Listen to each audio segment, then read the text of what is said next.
Anak saudara Tok Haji ni terkejut lah sebab katanya semua pemandu tak berani berhenti dekat situ. Perempuan yang duduk dalam rumah tu bukannya manusia. Tok Haji marahlah anak saudara dia pandai-pandai buat cerita. Itu rumah kawan Tok Haji yang bernama Abdul Hadi.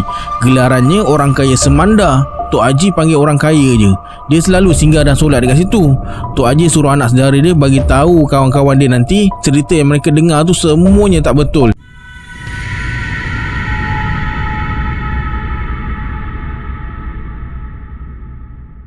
A'udzubillahi minasyaitonirrajim. Bismillahirrahmanirrahim. Assalamualaikum semua, kembali lagi bersama saya Syarul. Terima kasih sebab dah klik video ni. Semoga yang menonton video ni ditambahkan rezeki dan dipermudahkan urusan dunia dan akhirat. Hari ni saya akan sambung cerita Bercakap dengan Jin siri 168 yang mana terlepas siri-siri sebelum ni. Saya akan letakkan link playlist dekat bawah. Sila like, subscribe dan komen dalam video ni. Pada yang nak join grup Telegram saya ada letakkan link dekat bawah. Macam biasa, sebelum saya mulakan, jom kita baca selawat dulu. Sallallahu Rabbuna ala nuril mubin Ahmad al-Mustafa Sayyidil Mursalin. Sallallahu Rabbuna ala nuril mubin Ahmad al-Mustafa Sayyidil Mursalin. Sallallahu Rabbuna ala nuril mubin Ahmad al-Mustafa Sayyidil Mursalin. Tanpa buang masa lagi, jom let's jump to Rabak Seram.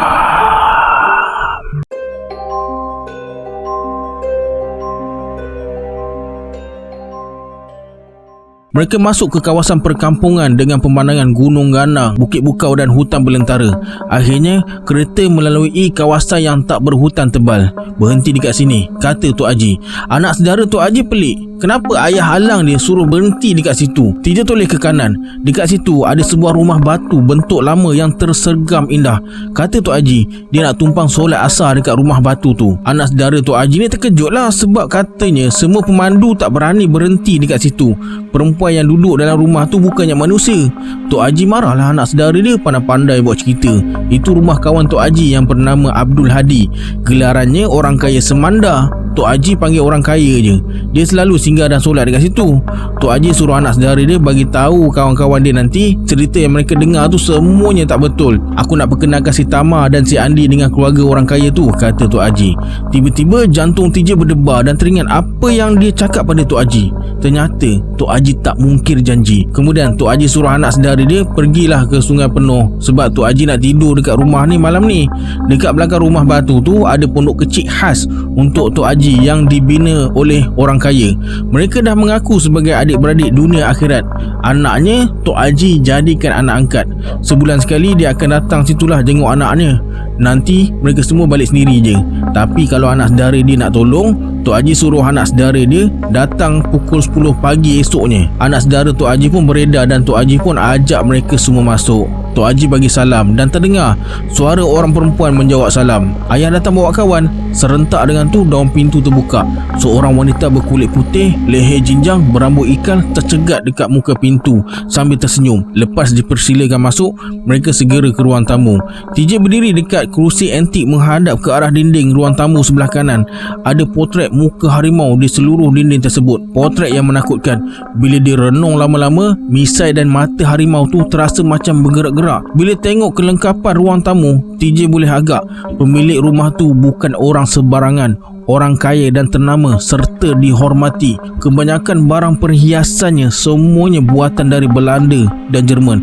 Lepas dipersilakan duduk, wanita tadi pergi ke dapur buat kopi. Untuk Datuk TJ, dia minta air suam je. Dia tinggal seorang dekat rumah ni ke Tok Haji? Tanya Andi. Tok Haji hanya anggukkan kepala. Sementara tunggu minuman sampai, Tok Haji ceritakan tentang wanita penghuni rumah batu besar di kawasan yang dikelilingi hutan tebal tu. Kata Tok Haji, kalau tak silap dia, emak wanita tu orang Lubuk Sikaping. Dia dilahirkan pada tahun 1945. Sekarang ni tahun 1967. Bermakna umur dia lebih kurang 22 tahun. Nama anak angkat Tok Haji tu Muzlipah, tapi keluarga dan kawan-kawan rapat panggil Mia je. Anak orang kaya ni ada 2 orang je. Anak sulung lelaki, duduknya tak menentu.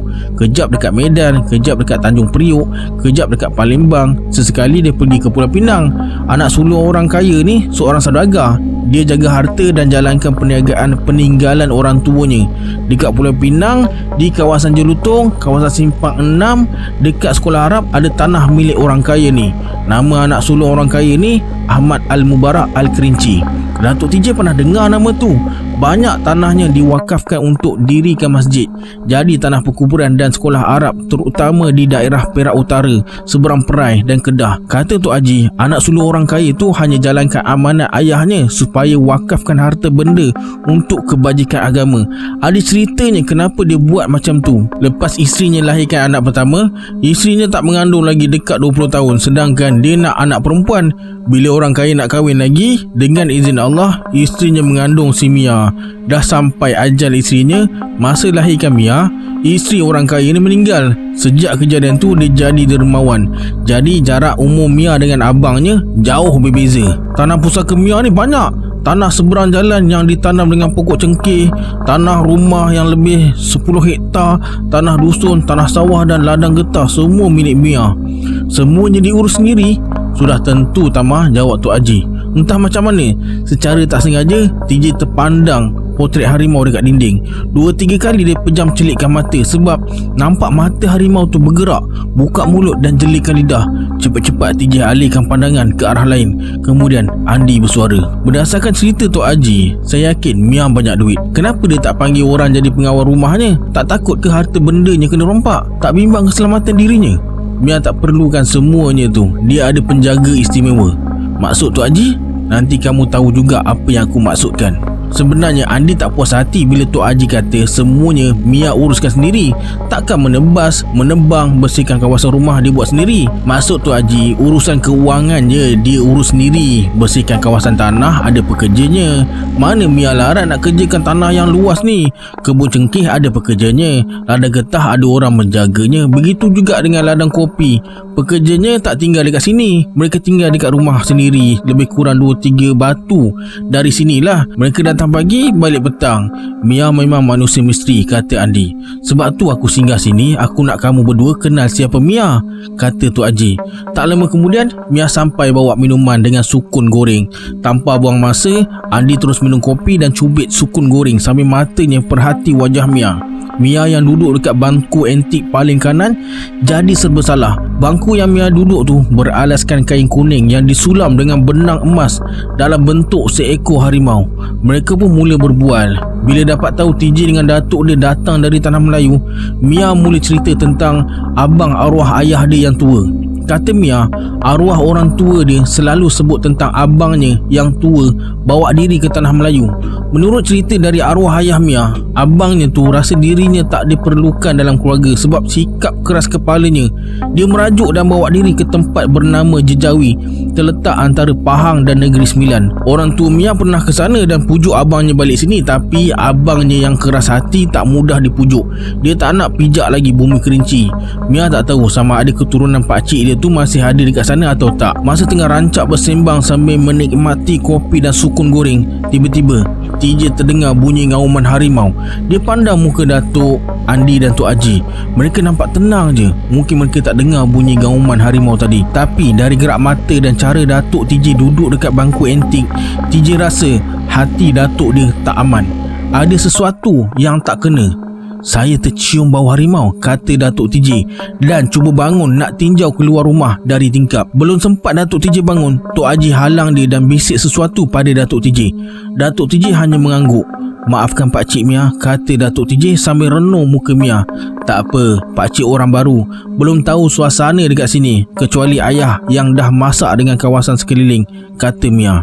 Begini Mia, kalau umur Pakcik panjang, Pakcik akan tolong cari ayah saudara Mia tu. Dengan syarat, bagi tahu dulu bila Mia nak datang ke Tanah Melayu. Pakcik tahu tempat tu? Pakcik tak berapa tahu. Daerah tu di sebelah selatan. Kalau di sebelah utara dari Kuala Selangor membawa ke Kuala Perlis, Pakcik tahulah sikit-sikit. Kalau dia tak ada, cucunya boleh tolong kamu. Boleh atau tak kamu tolong Mia, Tamah? Boleh. Mia pun angkat cawan dan piring yang dah kosong menuju ke dapur. Sampai dekat ambang pintu pemisah ruang tamu dengan dapur, dia berhenti melangkah dan renung ke arah TJ dan Andi. Andi bersuara, "Cantik, tapi aku bimbang Tama." "Bimbang apa Andi?" "Mana tahu dia keturunan manusia harimau. Tanda-tandanya dah ada. Berani dia tinggal di tempat terpencil seorang diri."